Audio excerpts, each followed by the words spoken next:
Are you tired of being weighed down?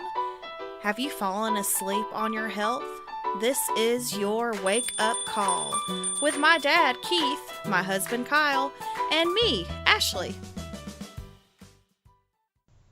Good morning. It's day 122, and this is your wake up call. We've got the whole Heavy House crew, and we're ready to roll this morning. It is Wednesday, which means it is What's That Wednesday, where we look at a topic and just kind of discuss in detail what it is to give you a little bit better understanding. Hopefully, it's something that benefits you, and it's worked for us. So this morning, what are we going to be discussing? What's that? This morning, we're going to talk about trans fat and why it's best to avoid it in your diet. Okay. So, trans fat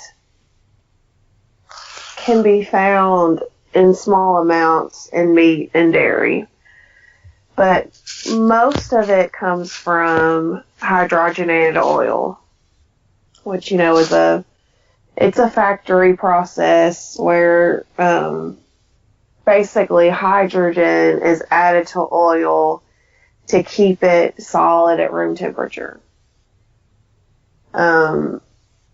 And this type of oil is added to lots of processed foods because that's what keeps it stable on the shelf.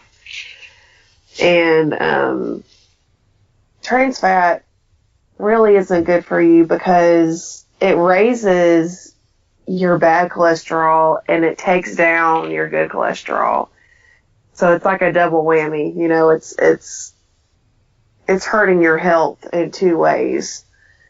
And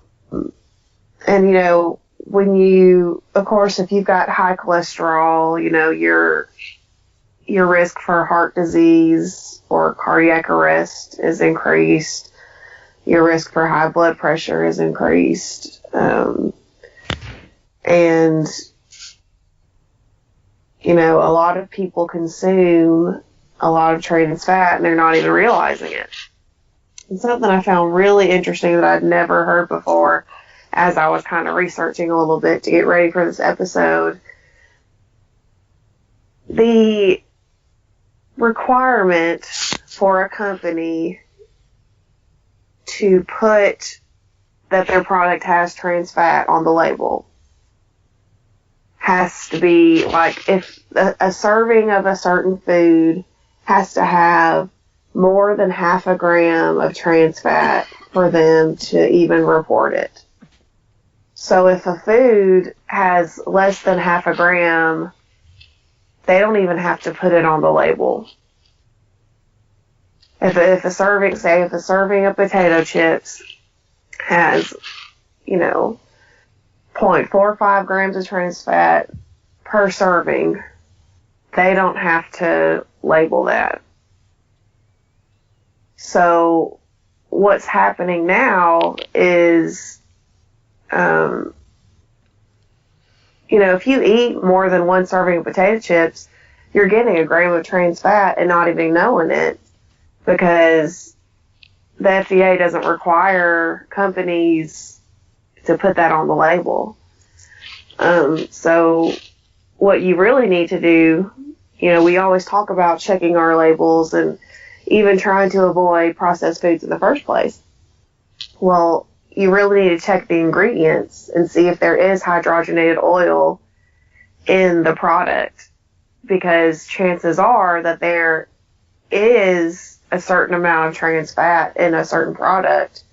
But like I said, since the FDA only requires that there be more than 0.5 grams, they don't have to put it on the label. So I think that's just one way in which food companies are very sneaky and very misleading. Yeah.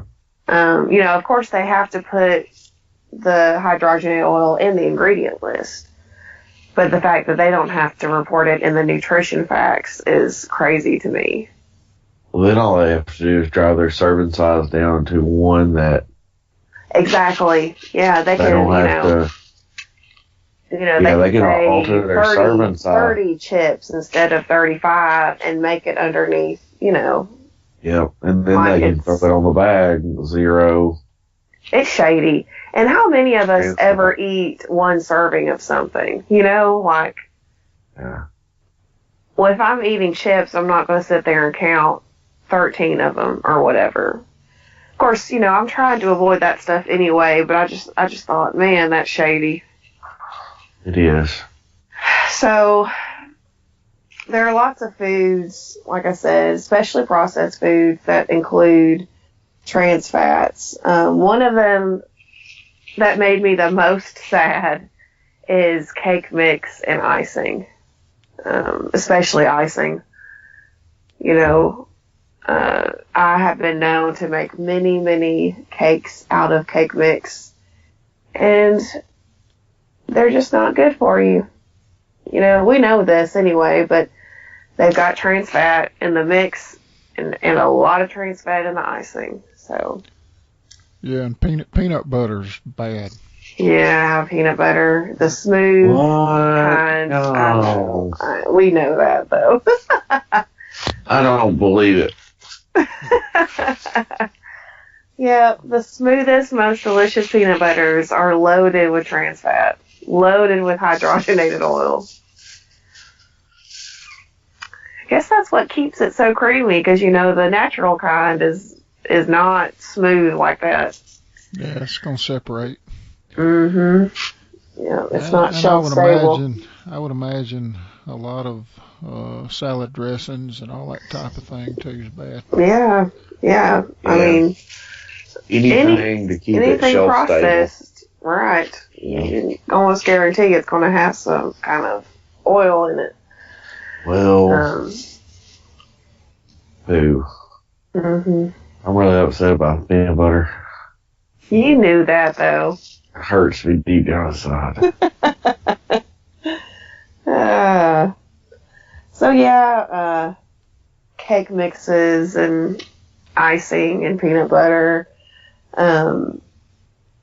snacks in general like Cheetos and potato chips usually have trans fat. Fried food, you know, most restaurants use a frying oil that is partly hydrogenated oil. So there you go. Here's another one that I just never really thought about, but refrigerator dough, like already made pie crusts and canned biscuits and stuff like that, usually have trans fat / hydrogenated oil. So that's a sad one. And coffee creamer and margarine, those are not very surprising, but Basically, anything you would buy from the store in a package. in a package at this point really has hydrogenated. Here's what's really crazy. Even soft drinks have oils in them. Sundrop does for sure. Yeah, go out and look at your soft drinks. I'm sure Coca-Cola does as well. I mean, I don't. Hydrogenated. Some of them have those oils in them, and you wouldn't expect a drink to have oil in it, but again, shelf stability. I think that's a big part of it. So, Yeah. Microwave popcorn, which again, that's not a surprise because it's got that butter and oil on it. Probably that oily butter they put on your popcorn at the movie theater has it in it. I'm not sure, but I would venture to say that it does. With this whole thing is just more evidence to prove that it really is best to eat a whole foods diet. A whole plant foods diet, because plants don't have trans fat. They don't have hydrogenated oil. Hydrogenated oil is man-made, And like I said earlier, there are amounts of trans fat in meat and dairy. Just the majority of it's coming from processed foods. Yep. Yeah, but there you have it. It's been in the news and stuff for a long time that trans fat is bad for you. So I just wanted to dive a little bit deeper into that and explain what it was and where it's found and why we shouldn't have it. So, with trans fat being in so much stuff, are there any particular oils or anything like that they suggest using instead of trans fat? Certain oils like olive oil,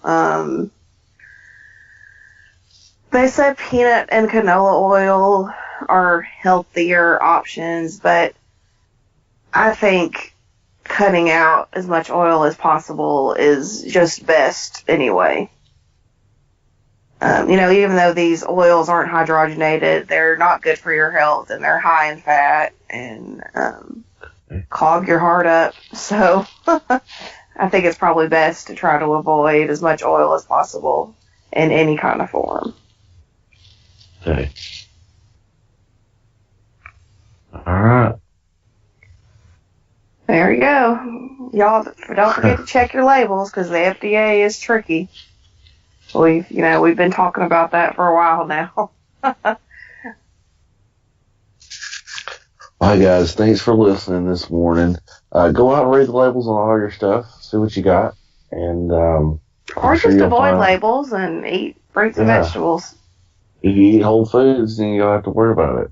Right. But thank you guys for listening this morning to episode 122. We hope that you've subscribed so that you get these updates from us each and every day. We're doing it for 365 days at a minimum. We're 122 in, so we're third of the way into this. You can follow us on social media at Our Heavy House. Ashley also has her Instagram, My Plant Food Diary. You can go follow that there. Again, thank you all for listening, and we hope to see you tomorrow. Bye.